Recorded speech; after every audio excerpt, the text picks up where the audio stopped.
Hello, my name is Neil and welcome to Retro for You. On today's episode we've got another piece of computer history, the Apple IIe. Now this is probably going to be the first in a series of videos, as probably a machine in this condition has got things wrong with it that need repairing, but also needs quite a lot of love and attention. It's a thank you to PCBWAY for sponsoring this video, and on that note, let's crack on and get this sorted.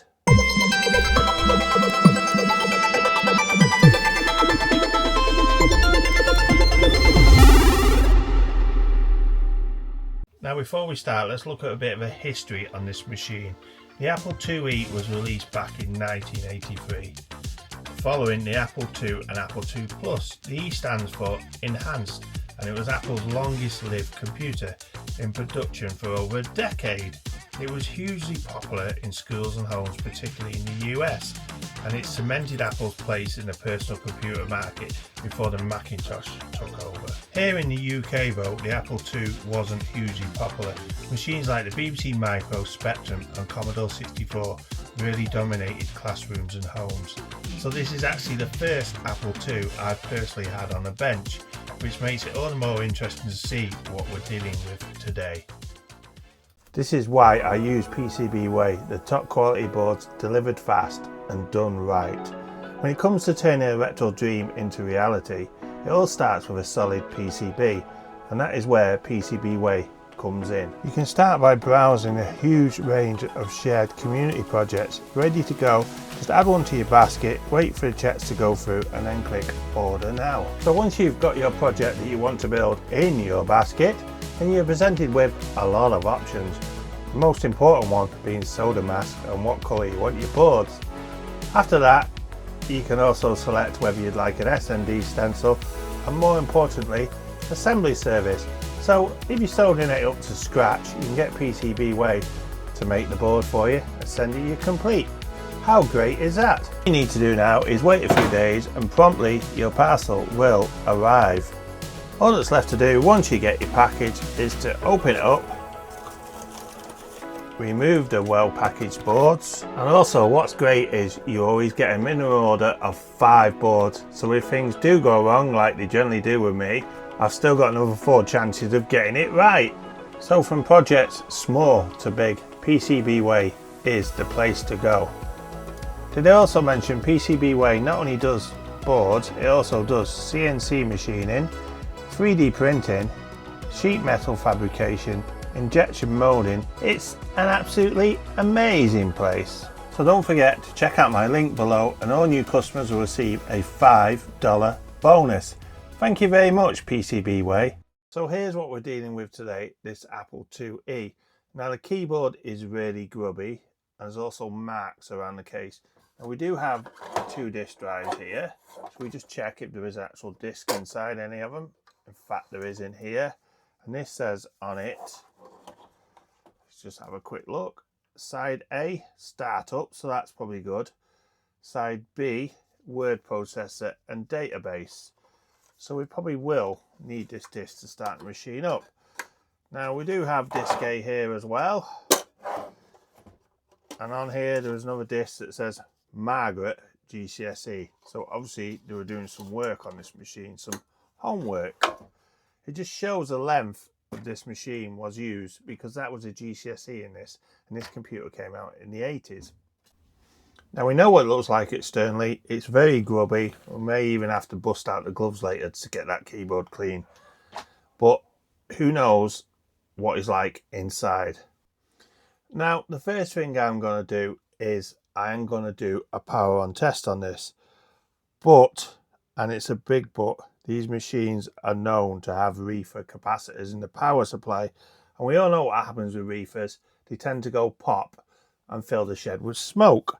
But we need to try it to see if it works anyway. But what I will do is unplug the power from the board first, so that if it does power on, I can test the voltage first rather than put any over voltage into the board, thus causing damage. So what we're going to do is we're going to remove these discs. We're going to remove this top, and we're going to unplug the power supply before we do the first power on test. So this top just literally pops off, and now you can see inside. So if we look inside here, what do we have? We have expansion slots. We do have some cards in this. This one here, I think, is an 80 column card. This one here is the floppy disk controller. And this one here is a printer controller. Now, like I said before, we're going to unplug the power connector and we're going to apply some power to this and we're going to see what happens. Right, that wasn't that easy to get off, but it's off now. And now that'll be safe to plug in the power. Hopefully it won't go up in smoke. Now I'm just going to turn this on. Now there isn't any smoke, but if I sniff it, it smells a bit like burnt paper, so I guess the RIFAs have already gone. Now what we're going to do is there is a pin out here. I will put a picture up in a minute and I should be able to check the voltage. The first one here should be 5 volt, which is showing 5.2, which is okay. The next one should be pin 4, which should be plus 12 volt, 12.5. And the next one should be number pin 5, which should be negative 12 volt, which is negative 11.37. And the next one should be negative 5 volt, which is negative 4.8. So it looks like the power supply may be working. What I do intend to do is we're going to take that power supply out because, like I say, it does smell a bit like burnt paper. So it's probably the case that the RIFAs have gone before and it's just been left as it is. Let's get this power supply removed so we can have a look. So here we have the power supply. Like I said before, Apple computer, it's a genuine one. And also there was a pin out that I used before to get the voltages. And there's a list there with the output, which is very handy. Now it looks like the screws are along the side here. There's one missing there, so it's been opened before. So we'll just whip them out so we can have a look inside. So inside here we have a RIFA cap there that has exploded. So I'm just going to remove this RIFA here. There's these 2 points here and here. Now I'm going to add some fresh leaded solder. I'm not going to use unleaded solder on this because I want to keep it as it was originally intended, and we're just going to add some flux as well. So we'll just add some fresh solder to that while the desoldering gun is heating up.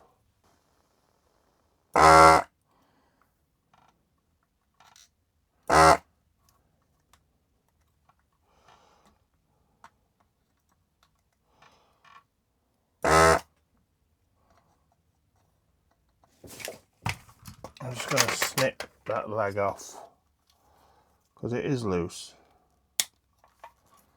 just like so. And there you have the self-destructed RIFA cap. Now when that blew up, I don't know, but you can see there it definitely needs replacing, and we do have a modern equivalent here to go in its place.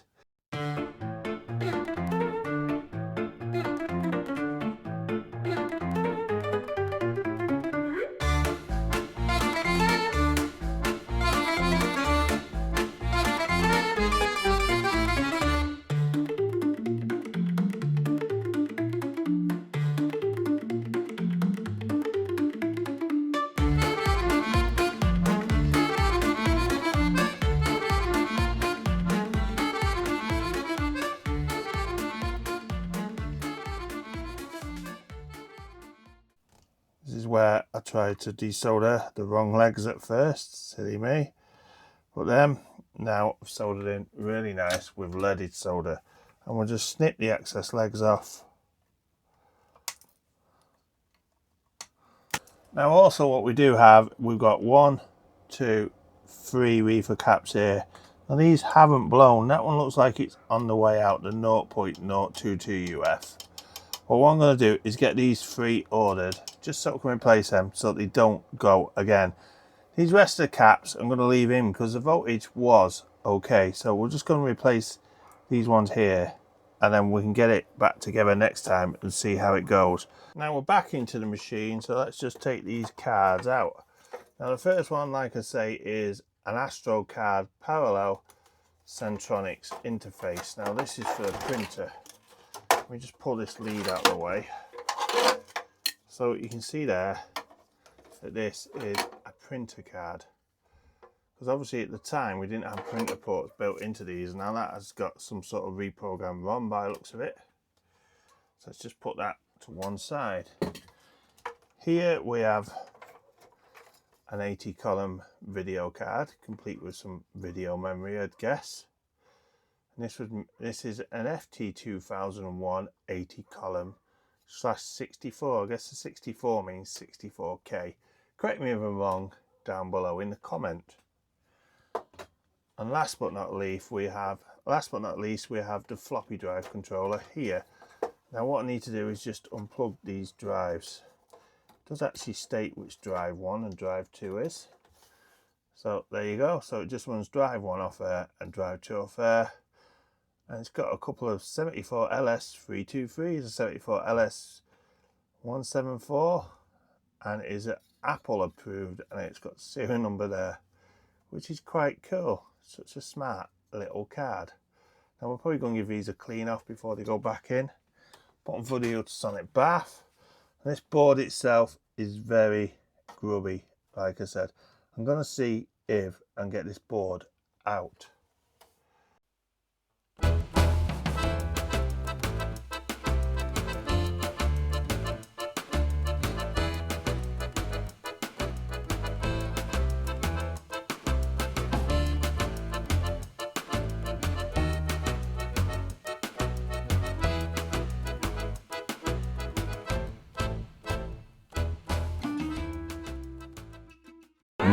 Much later.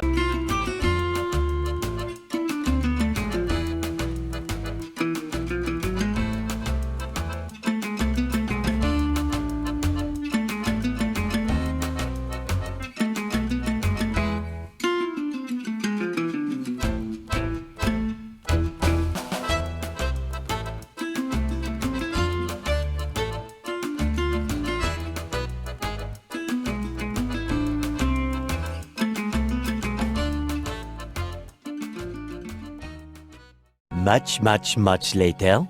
What do you think that is, guys? Looks disgusting, doesn't it?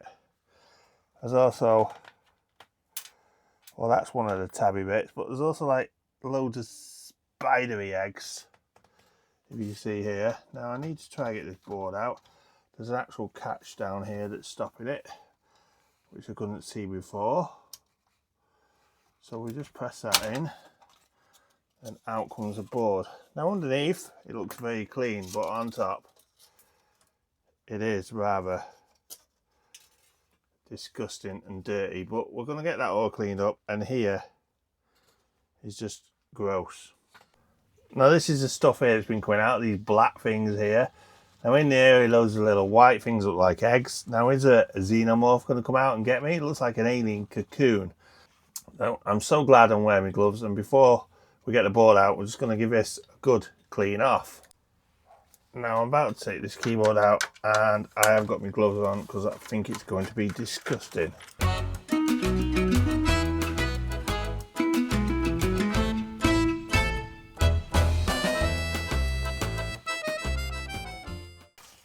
So, like I said, this is rather gross. If you can have a look here, you can see what I can see. We're going to pull these keycaps off, and we're going to get it into a bath and try to get it clean.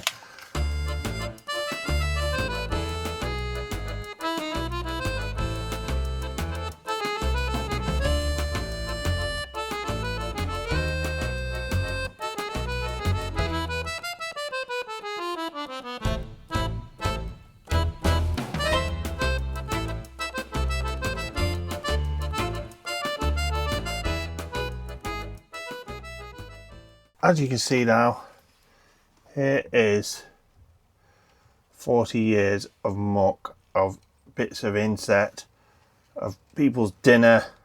There's everything there. Here we have the main board. As I said before, it's a pretty basic board. All you got is a serial, an audio out, probably an audio in, and a composite video. And the rest of the other stuff was handled on these expansion ports, I'd say.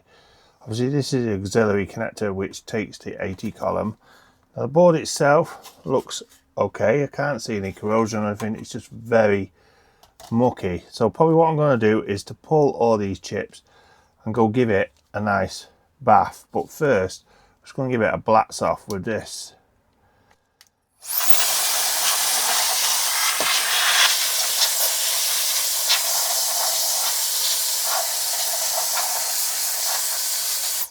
I think I just blatched my spring off the desk. I better go find that. So what the plan is now is to remove all these socketed chips. There's a lot socketed, which is absolutely brilliant. And then we're just going to place them on here to match where they go, so I can just pop them back in at a later date once this has all been cleaned.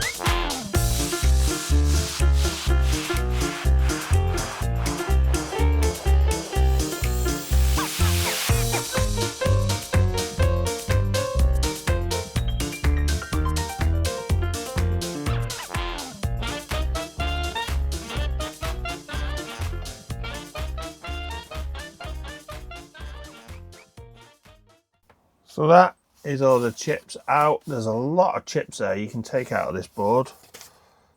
And here is a board ready to go in the wash and get it cleaned. So I'm going to take this away, we're going to get it cleaned, and I'm going to leave the video there now because I've done as much as I possibly can. That's as far as I'm going today. I can't do any more.